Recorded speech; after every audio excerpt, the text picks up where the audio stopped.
CM Revanth Warangal tour లో కీలక పరిణామం చోటు చేసుకుంది. సీఎం టూర్ లో ఎక్కడా కనిపించలేదు మంత్రి కొండా సురేఖ. ఇవాళ 4 కార్యక్రమాల్లో పాల్గొన్నారు ముఖ్యమంత్రి రేవంత్ రెడ్డి.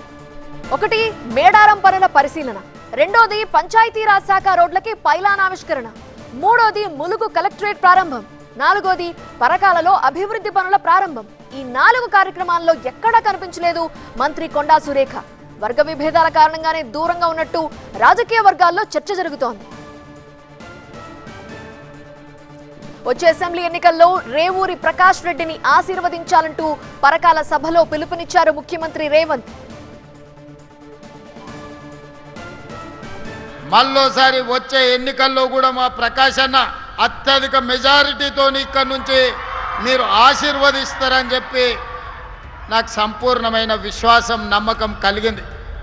ఈరోజు అనుభవం కలిగిన రేవూరి ప్రకాష్ రెడ్డి గారు ఈ ప్రాంత శాసనసభ్యుడిగా ఎన్నిక కావడం వల్ల మీ ప్రాంత సమస్యలు తెలిసిన వాడిగా వారు వస్తూ వారే రాకుండా మా పార్లమెంట్ సభ్యురాలు కావ్యమ్మని కడియం శ్రీహరి గారిని కూడా తోడు తీసుకొని వస్తుంటాడు నా మీద ఒత్తిడి చేయడానికి, ఈ పరకాల శాసనసభ నియోజకవర్గాన్ని అభివృద్ధి చేయడానికి.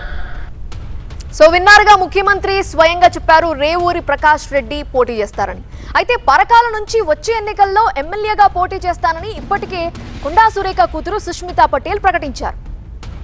ఓవైపు సుష్మితా పటేల్, మరోవైపు సీఎం రేవంత్ ప్రకటన చూస్తుంటే రాజకీయ విభేదాలున్నట్టు స్పష్టమవుతోందంటున్నారు. అసలు ఏం జరుగుతోంది? మరిన్ని వివరాలు మా ప్రతినిధి పెద్దీష్ అడిగి తెలుసుకుందాం. ఫోన్ లైన్ లో జాయిన్ అవుతున్నారు పెద్దీష్. ముఖ్యమంత్రి స్వయంగా అనౌన్స్ చేశారు రేవూరి పేరుని. ఆయన పేరు అనౌన్స్ చేస్తారని తెలిసే కొండా సురేఖ అటెండ్ కాలేదు అని భావించొచ్చా? కొండా వర్గం ఏమంటోంది?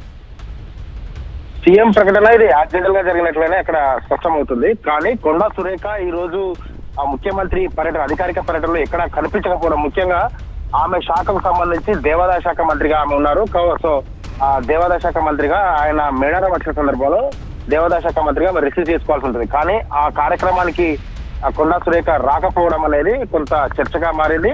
ఆ తర్వాత ఈ రోజు వరంగల్ జిల్లా, అటు ములుగు, హన్మకొండ జిల్లాలో మొత్తం 4 కార్యక్రమాలలో రాష్ట్ర ముఖ్యమంత్రి పాల్గొన్నారు. ఎక్కడ కూడా ఆ కొండా సురేఖ కనిపించకపోవడం అనేది రాజకీయ వర్గాల్లో, అధికార పార్టీలో, ముఖ్యంగా అటు పరకాల నియోజకవర్గాలు కావచ్చు, ఇక్కడ ఎంటైర్ వరంగల్ జిల్లాలో కూడా ఒక ఆసక్తికర చర్చగా మారింది. కొండా సురేఖ ఎందుకు రాలేదనేది పార్టీ వర్గాల్లో చర్చ జరుగుతుంది. అయితే మరి కుటుంబ సభ్యులలో ఒకరికి అనారోగ్య కారణాల వల్ల రాలేకపోయారు. సకాలంలో హైదరాబాద్ నుంచి బయలుదేరినప్పటికీ సకాలంలో రాలేకపోయారని చెప్పి కొండా సురేఖ వర్గీయ నుంచి అయితే తెలుస్తుంది. సో అయితే పరకాల గడ్డపై నిర్వహించినటువంటి ప్రజాపాలన సభలో రాష్ట్ర ముఖ్యమంత్రి ఏకంగా ప్రకటన చేయడం, వచ్చే ఎన్నికల్లో రేవూరి ప్రకాష్ రెడ్డిని భారీ మెజార్టీతో గెలిపించాలని స్వయంగా ప్రకటన చేయడం అనేది ఆసక్తికర చర్చగా మారింది.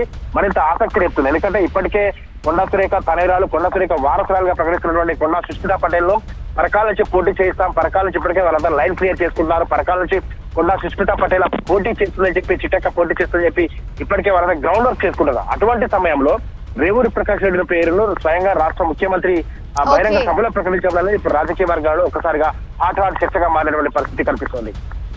Right, thank you పెద్దీష్.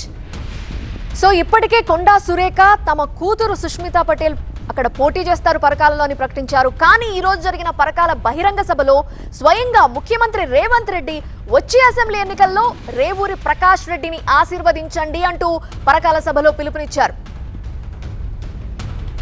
మళ్ళోసారి వచ్చే ఎన్నికల్లో కూడా మా ప్రకాష్ అన్న అత్యధిక మెజారిటీతో ఇక్కడి నుంచి మీరు ఆశీర్వదిస్తారని చెప్పి నాకు సంపూర్ణమైన విశ్వాసం, నమ్మకం కలిగింది. ఈరోజు అనుభవం కలిగిన రేవూరి ప్రకాష్ రెడ్డి గారు ఈ ప్రాంత శాసనసభ్యుడిగా ఎన్నిక కావడం వల్ల మీ ప్రాంత సమస్యలు తెలిసిన వాడిగా వారు వస్తూ వారే రాకుండా మా పార్లమెంట్ సభ్యురాలు కావ్యమ్మని కడియం శ్రీహరి గారిని కూడా తోడు తీసుకొని వస్తుంటాడు నా మీద ఒత్తిడి చేయడానికి, ఈ పరకాల శాసనసభ నియోజకవర్గాన్ని అభివృద్ధి చేయడానికి.